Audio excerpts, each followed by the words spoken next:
அனைவருக்கும் நமஸ்காரம். அடியன் கோவையிலிருந்து கிருஷ்ணவேணி.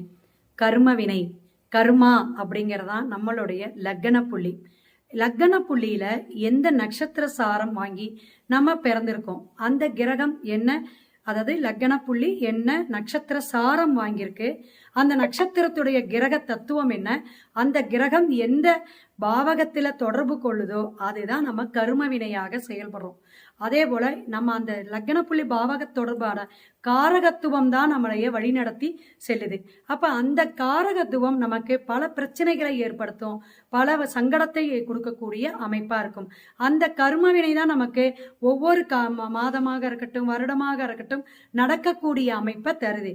இதுல சனி பகவான் கர்ம காரகன் சொல்றோம். அப்ப சனி பகவான் என்ன நட்சத்திர சாரம் வாங்கியிருக்கோ அதையும் நம்ம கணக்குல எடுத்துக்கணும். மேற்கொண்டு நம்மளுடைய ஜாதக கட்டத்தை பார்த்துக்குங்க, உங்களுடைய கர்மா கோயிலை தெரிஞ்சுக்குங்க. சிவாய நம. திருச்சி.